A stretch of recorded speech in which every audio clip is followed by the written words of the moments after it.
bien, porque si no se me interrumpe y bueno, me escucho medio mal. Bueno, y aparte de eso, obviamente, les voy a decir cómo van a estudiar. Esto es muy importante. Vamos a empezar entonces con algo que ustedes tienen que saber, que es una clasificación o división del sistema nervioso central. Yo cuando le vaya diciendo esto van a hacer preguntas de examen o no, bueno, ustedes lo van agendando. ¿Okay? Bien, ahí me voy a demorar un poquito. Primero, por un lado, la clasificación sistema nervioso se va a dividir en el sistema nervioso central y periférico. Esa es la clasificación que nosotros usamos en la cátedra y tratamos de inculcar en ustedes que sepan esta clasificación al principio de este tema. ¿Okay? Cuando toca este tema para rendir, digan esta clasificación. Central o periférico, central a nivel del eje longitudinal sagital del cuerpo, plano mediano, por eso se llama el sistema nervioso central, dividido en dos, sistema nervioso a nivel por encima y por dentro del cráneo, que se va a llamar encéfalo, y por fuera del cráneo, dentro de la columna vertebral, que se va a llamar médula espinal. Entonces ahí vamos a tener dos elementos fundamentales de este sistema nervioso central. Con respecto a la médula espinal, lo que tenemos que saber es que está dentro del conducto espinal o conducto vertebral de la columna vertebral, que son huesos que la recubren. Está dividida o separada del conducto vertebral, que es un agujero en el centro de los huesos del o cuerpos vertebrales. Va a estar dividida por diferentes tipos de capas, van a ser tres: dura madre, aracnoides y pía madre, de externo a interno, y lo que hacen es proteger esta médula espinal. Médula espinal que va a tener una longitud desde el agujero magno o el orificio que vamos a tener en la región occipital hasta lo que vendría a ser L1, L2, el disco de L1 y L2, hasta ahí llega la médula espinal y se va a dividir en filetes nerviosos que van a ser internos, o filum terminal, interno y externo, que juntos con los nervios raquídeos, que se dirigen en una posición oblicua y hacia abajo, van a llegar a la primera y segunda vértebra coxígea, llamado filetes nerviosos o cola de caballo. ¿Okay? Hasta ahí tenemos entonces la disposición de lo que vendría a ser la médula espinal. Médula espinal, que tenemos que saber que de acá parten los nervios raquídeos, que pueden ser sensitivos o motores y mixtos. ¿Okay? Acá salen los 31 pares de nervios hacia ambos lados del cuerpo, sea derecho o izquierdo, para permitir una movilidad, un movimiento muscular determinado para cumplir una función. ¿Okay? Y además una función de sensibilidad. Vamos a tener una sustancia gris en forma de H central y una sustancia periférica blanca, que van a ser obviamente formados por axones o axes nerviosos. Por eso se la llama blanca, por fibras mielínicas, que van a ser generalmente ascendentes, y vamos a subir con vías nerviosas, que van a ser las laterales, lo que vendría a ser, en realidad son todas sensitivas, las ramas anteriores, los cordones anteriores, y estos pueden ser laterales, como la espinotalámica, laterales, que van a dar una sensibilidad muy importante con respecto a la temperatura y al dolor, pero también vamos a tener cordones anteriores que van a ser dirigidos para la sensibilidad táctil y una sensibilidad fina, epicrítica. Aunque esto es muy importante también, bueno, ya podrían ver en la clase teórica, obviamente mucho más detalle. Vamos a tratar de ir un poquito más rápido para que ustedes se den cuenta la cantidad de temas que tiene el sistema nervioso. Y con respecto a la parte de la sustancia gris de esta médula espinal, lo que tienen que saber ustedes es que vamos a tener dos vías, una vía extrapiramidal y una vía piramidal. Vía piramidal que baja del lóbulo frontal hacia por un lado, parte interna de la capa interna, parte anterior de la rodilla del corpo calloso y se dirige hacia abajo en la región del bulbo, se cruzan las fibras de un lado a otro del lóbulo frontal, tanto izquierdo como el derecho, y esto se dirige hacia la región de la médula espinal, sustancia gris, para producir un movimiento muscular de manera descendente hacia cada uno de los miembros, ya sea miembros superiores o miembros inferiores. Vía piramidal para el movimiento motor, entonces, y vía extrapiramidal que se queda un poquito más arriba en un sector que está dentro de la base para permitir un movimiento voluntario automático. Bien, vamos a volver a la vía piramidal, ya le voy a contar un poquito más de detalles sobre esto. Vamos a hablar un poquito del sistema nervioso central. Lo que sí lo que tiene que anotar en medio del espinal, corte en medio del espinal, tanto corte espinal, y corte de cuerpo vertebral, que es lo que se pregunta en el examen, ¿okay? Para que vayan ahí anotando. Si nos vamos un poquito más hacia arriba, en el encéfalo, que es la estructura del sistema nervioso central que está dentro del cráneo, vamos a encontrar, por un lado, una transición de la médula hacia el tronco encefálico, porque la médula espinal se hace un poco más gruesa, más gorda, y entra en el agujero magno, el agujero occipital. Cuando entra se llama médula oblongada o bulbo raquídeo, dividido en hacia arriba, protuberancia y pedúnculos o cerebrales o mesencéfalos. ¿Okay? Eso es parte de lo que vendría a ser el tronco encefálico. El tronco encefálico, que acá nace en pares craneales o nervios craneales que se dirigen hacia la derecha e izquierda para cumplir una función automática, voluntaria en muchos casos, voluntaria en otros tantos, para dar funciones determinadas. Bueno, por ejemplo, los pares craneales 3 y 4 nacen de los pedúnculos cerebrales, 5, 6, 7 y 8 nacen del puente del Barolio o protuberancia, 9, 10, 11 y 12 nace del bulbo raquídeo o médula oblongada. Esto es lo que tenemos que saber nosotros. Hacia atrás del tronco encefálico vamos a tener pedúnculos cerebelosos superiores y posteriores, superiores y inferiores. Van a ser 4, 2 superiores y 2 inferiores, que me van a unir el tronco encefálico al cerebelo hacia atrás. Esa es la disposición anatómica que ustedes tienen que saber. Del cerebelo, lo que tenemos que saber es que se encuentra por debajo del lóbulo occipital, separado del lóbulo occipital con fisura transversa cerebral y con la tienda del cerebelo auditorio que viene supratentoriales sociales, pero además de esto se encuentra dividido hacia adelante por el tronco encefálico con los cerebrales. Inclusive son ascendentes que van a conectar el tronco encefálico con el cerebelo. El cerebelo entonces es como un cerebro primitivo, es un cerebro poco involucionado que cumple unas funciones que van a ser determinantes de acuerdo a su área, que puede ser para el equilibrio, control de movimientos voluntarios, pues contraproducente examen de equilibrio, control de movimientos musculares y control de movimientos finos. Coordinación de los movimientos está dada por parte del cerebro y por parte del cerebro. Hay vías necesarias que van a producir el comportamiento del cerebelo en cuanto al equilibrio, conjuntamente con el par craneal número 8, el nuclear y el cerebro, teniendo una función coordinada, pero además de esto, control de los movimientos voluntarios. ¿Okay? Si voy a tener un movimiento voluntario, por ejemplo, en tomar un vaso con agua, por ejemplo, en caminar, correr, saltar y demás, y hasta inclusive para hablar. Y esta coordinación entonces va a ser dada por el cerebro.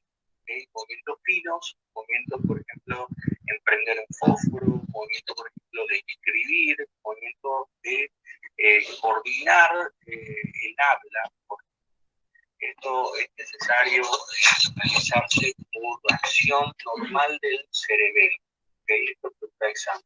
Sustancia gris, una capa de sustancia gris hacia la periferia, a la diferencia con la médula espinal, una capa de sustancia blanca hacia el interior, llamada árbol vitae o árbol de la vida, es gruesa, es central y tiene una disposición de haces nerviosos con sus axones que van a ser largos, que provienen de determinadas áreas del cuerpo, subiendo por la médula espinal en la sustancia blanca y dirigida hacia diferentes sectores del cerebelo. Un montón de lóbulos surcos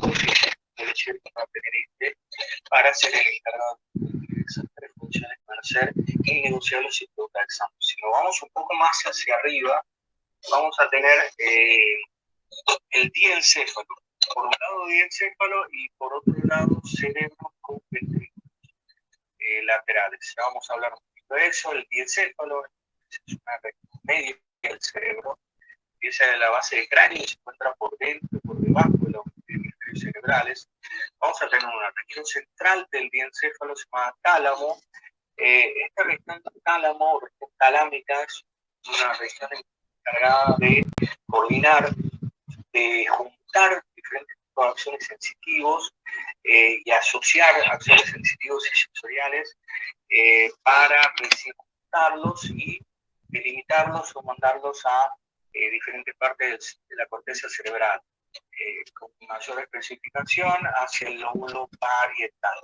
¿Okay? Si nos vamos un poquito hacia abajo, en la región ventral del tálamo, vamos a tener una estructura llamada hipotálamo con 15 funciones que le deben saber ustedes, entre esa regulación de diferentes parámetros vitales, por ejemplo, control de la temperatura, control de la presión arterial, control de la frecuencia cardíaca, sed, apetito, me controla el libido sexual, deseo sexual, me produce hormonas que van a ser oxitocina y vasopresina, me produce hormonas liberadoras de hormonas de la hipófisis anterior o de la hipófisis, que van a ser CRH, GNRH, que es muy importante porque permite la liberación de LH y FSH para los ciclos del aparato reproductor tanto femenino como masculino, la CNRH para la liberación de ACTH de la glándula suprarrenal y además de esto TRH para la liberación de FSH, hormona liberadora de hormonas tiroideas o tiroporfinas. Y vamos a tener una hormona inhibidora de la prolactina que se segrega por sí sola en la hipófisis. La mamá se encuentra embarazada a finales del parto y principio del puerperio. Vamos a tener entonces liberación de prolactina y esto va a ser inhibido una vez que el bebé deje de funcionar por la PIF, hormona inhibidora de prolactina, también secretada por el hipotálamo. Entonces, si ustedes ven una estructura demasiado importante del diencéfalo a nivel ventral del tálamo y por debajo de la cara inferior de los hemisferios cerebrales. Si nos vamos un poquito más hacia abajo, vamos a tener una glándula ya sentada en la base del cráneo, una glándula más hacia ventral de lo que vendría a ser la cara inferior del hipotálamo y se va a llamar glándula hipófisis. Esta glándula hipófisis va a tener dos sectores, que es lo que nos interesa a nosotros, en la parte de la anatomía plástica, y adenohipófisis y hipófisis anterior o neurohipófisis. La adenohipófisis va a ser la encargada, y de paso hacemos un repaso con en la parte endocrino. Adenohipófisis encargada de secretar hormonas, si es que el hipotálamo lo desea o quiere, para hacer entonces por un lado FSH y LH, por otro TSH que se dirige a las tiroides para secretar hormonas tiroides de la leptina, FSH y LH que van a producir.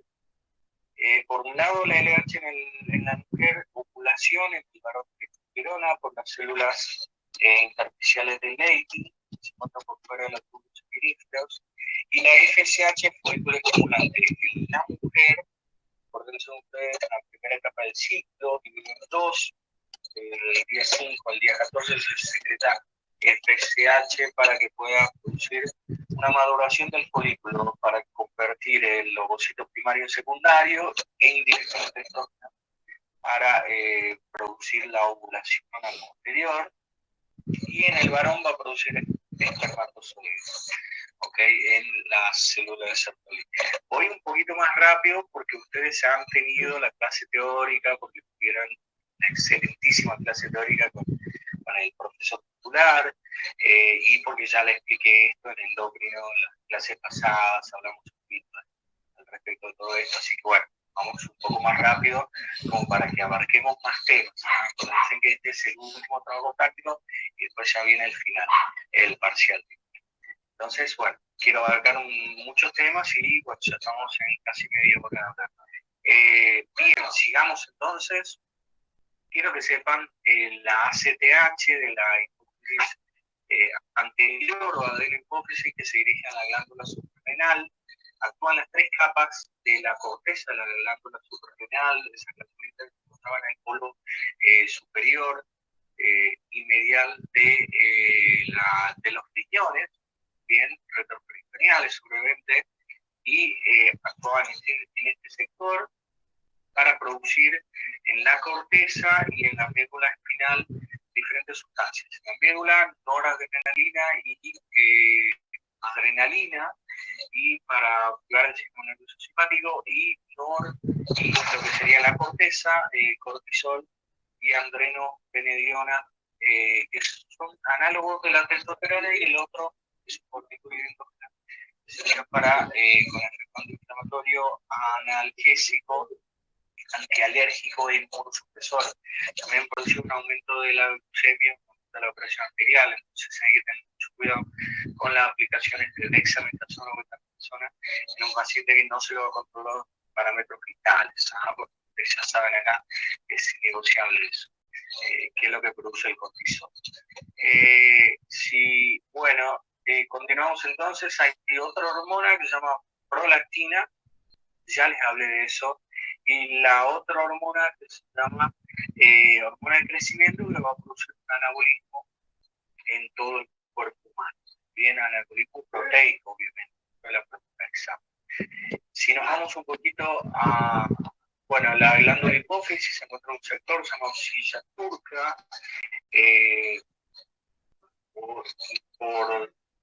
en el centro de las apófisis clinoides de la cara supero-medial del hueso esfenoides. ¿Okay? Si se acuerdan un poquito de allá del trabajo práctico de las clases teóricas de la base de cráneo. ¿Okay? Acá es donde se asienta, bueno, eso también les quería contar porque es detalle anatómico que también se suele preguntar. ¿Okay? Bien, continuamos entonces hacia atrás, hacia la región posterior de lo que sería el tálamo, hacia abajo región subtalámica y hacia posterior del tálamo una región llamada epitalámica o epitálamo, donde vamos a tener la glándula pineal. La glándula pineal es una cosa la glándula pineal que va a ser con hormonas melatonina o hormona del sueño. Bien, que es una hormona que se secreta en la oscuridad, regula los ciclos sueño-vigilia. Muy importante porque en los adultos mayores se encuentra calcificada. Al encontrarse calcificada no se va a producir, entonces los adultos mayores tienen que dormir, eso tener sueño, y esto es importante por eso. Nos dirigimos más hacia arriba, vamos a hablar del órgano más importante del cuerpo humano, el principal y el fundamental del cuerpo humano. Todo examen debería tener preguntas de cerebro. El cerebro entonces va a estar dividido en dos, por dos hemisferios. Con una fisura longitudinal cerebral que es profunda, me va a dividir dos hemisferios, un hemisferio derecho y un hemisferio izquierdo. Estos hemisferios van a contar en su cara superolateral, o su cara externa, cara craneal convexa, con dos fisuras, o fisuras, también llamadas surcos, porque son profundos. Van a contar con un surco lateral o surco de silvio, un surco vertical longitudinal central, o también llamado surco de Rolando. ¿Okay? Surco de Rolando, surco de silvio, y esto me ha permitido una división de la corteza cerebral en lóbulos: lóbulo frontal, lóbulo parietal, lóbulo temporal y lóbulo occipital. Ustedes ya conocen.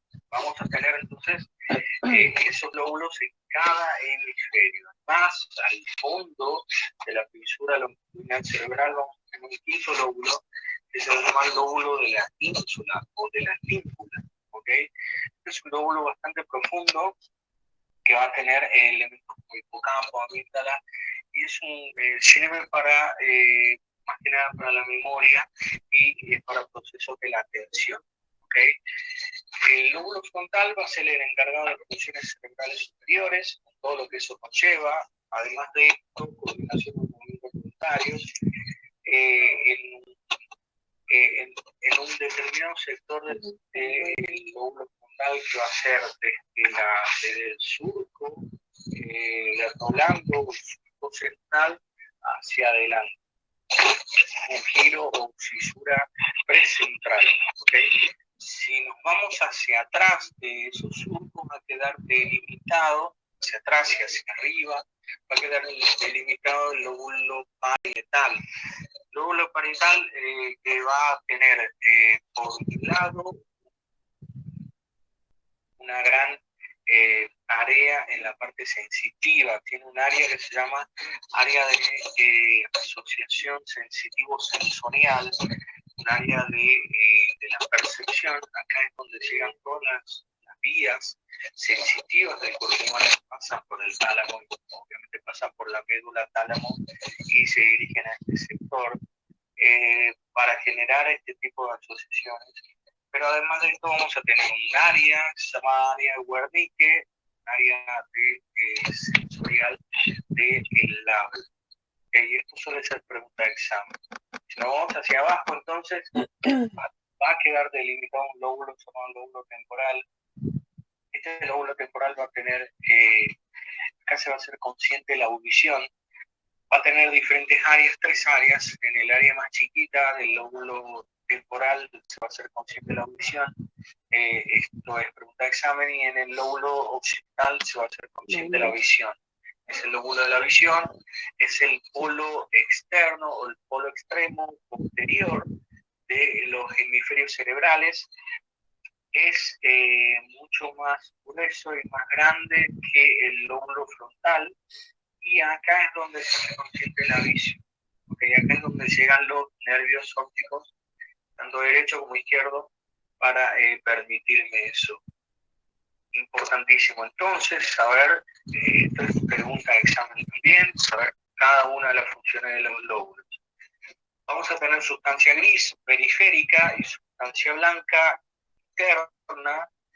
Una sustancia blanca a partir de diferentes tipos de acciones, inclusive rodeándome diferentes núcleos de sustancia gris, llamados núcleos basales. ¿Okay? Núcleos basales que vamos a tener muy cerca de la base del cerebro, y van a ser encargados de coordinación de movimientos automáticos, voluntarios. Acá es donde llegan las vías extrapiramidales, y vamos a tener medial al lateral núcleos cuerpo estriado, que se van a dividir en caudado y lenticular hacia más lateral, y luego más hacia lateral el lenticular se va a dividir en putamen y lobo pálido. Estos núcleos grises rodeados por sustancia blanca, ya le expliqué cuál era cada una de sus funciones. Además de esto, en el cerebro vamos a tener cavidades que han quedado embriológicamente divididas en anteriores, medias y posteriores. Las cavidades que se encuentran dentro de los hemisferios cerebrales se van a llamar ventrículos laterales. Ventrículos laterales que van a ser tapizados por epéndimo, un tipo de tejido con plexos corvideos que van a generar líquido cefalorraquídeo muy cerca de los capilares con un ultrafiltrado plasmático para producir este líquido que va a venir de los plexos laterales dirigidos a un ventrículo que queda medial hacia los dos hemisferios, llamado tercer ventrículo, y todo este líquido va a drenar hacia el cuarto ventrículo, dirigido entre lo que vendrían a ser tronco encefálico y cerebelo, medio de los pedúnculos cerebelos, ¿no? Y pasando por diferentes aberturas. Por un lado, el tercero hacia arriba, los ventrículos laterales hacia el tercero, foramen interventricular, y ventrículos laterales hacia el cuarto, comunicación agujero de Silvio o acueducto de mesencéfalo. Esos son los dos agujeros que ustedes se tienen que acordar, porque la comunicación del tercero hacia los ventrículos laterales y hacia el cuarto inferior, ¿ok? Luego conduce obviamente por la aracnoides, líquido cefalorraquídeo, la capita que protege, una capa media que protege la médula espinal y el encéfalo hacia arriba en su circulación.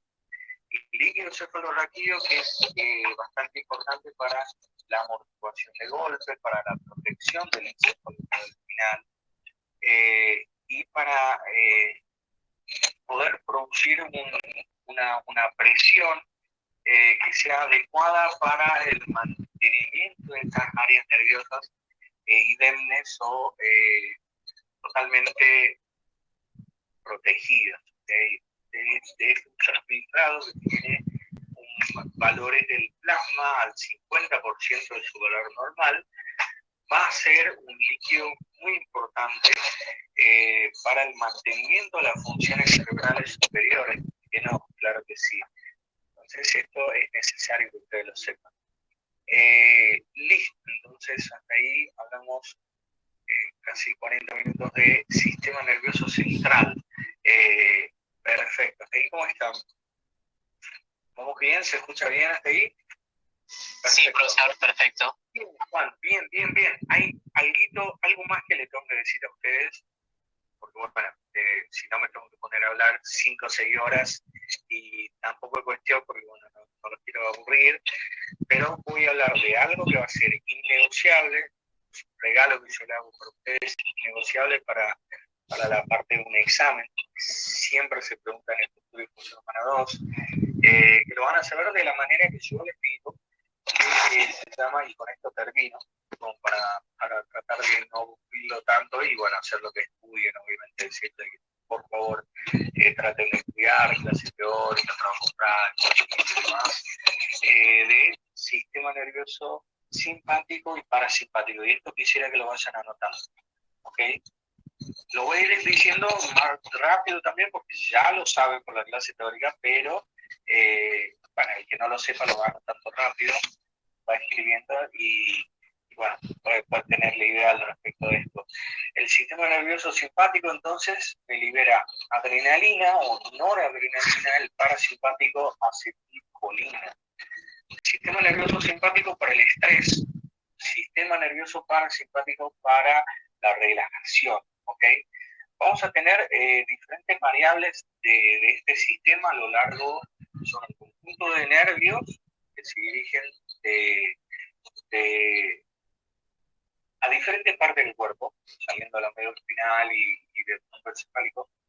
Y lo que van a producir entonces es funciones variables por un momento de la vida, un momento del día, situaciones de estrés, con liberación de adrenalina en diferentes concentraciones, y situaciones de relajación con diferentes concentraciones de acetilcolina.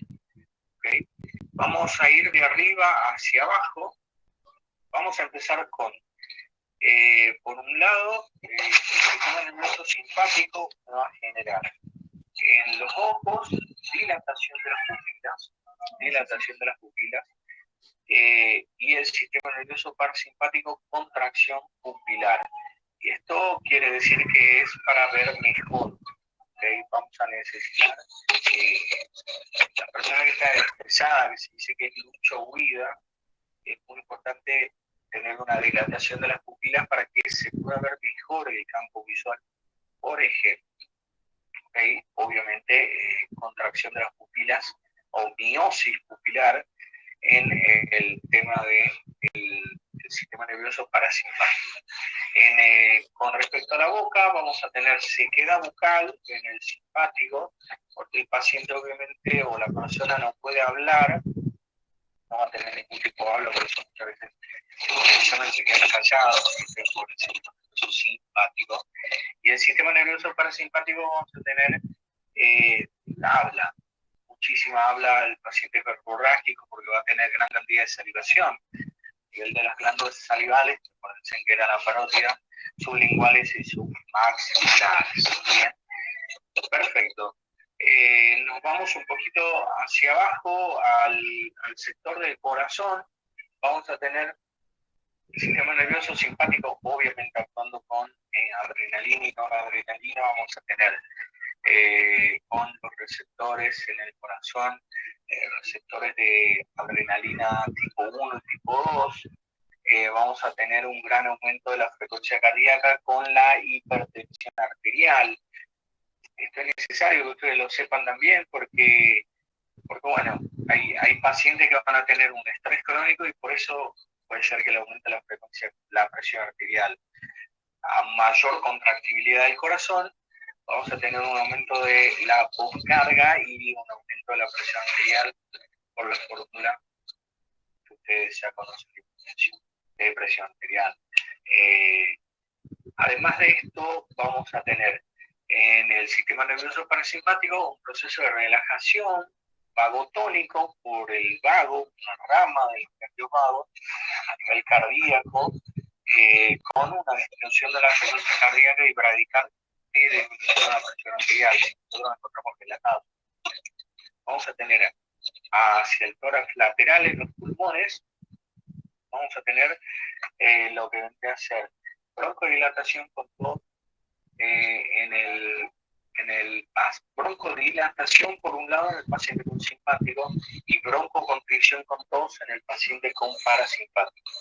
Broncodilatación se explica porque el paciente necesita correr, necesita actuar, luchar, huir, un proceso de estrés que estamos hablando, entonces necesita una gran apertura bronquial para que el paciente pueda respirar mucho mejor. Todo lo contrario en el parasimpático.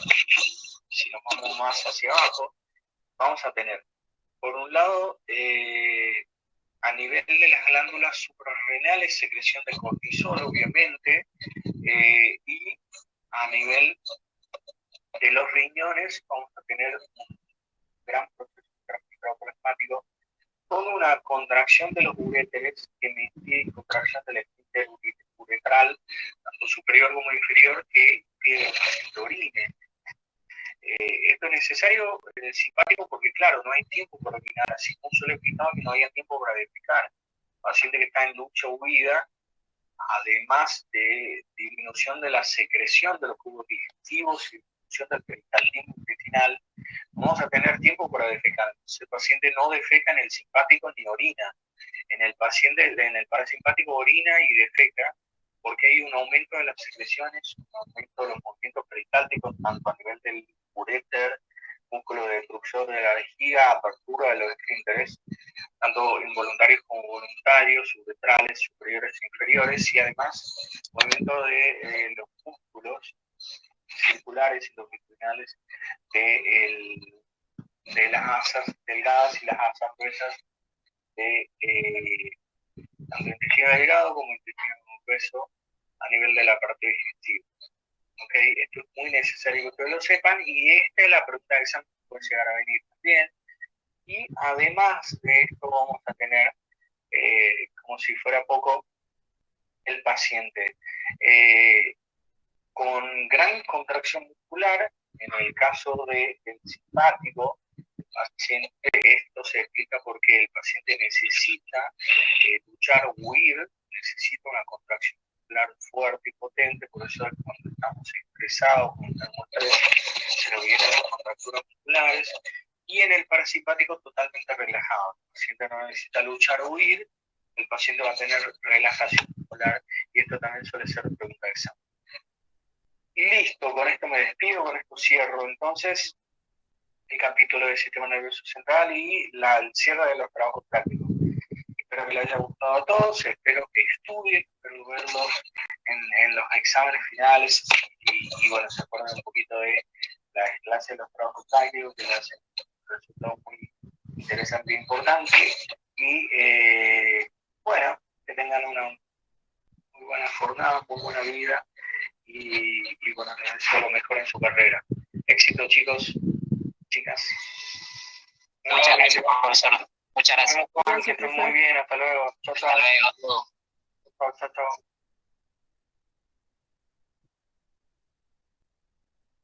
Bueno, chicas, ahí terminó ya. Han anotado que tienen que estudiar.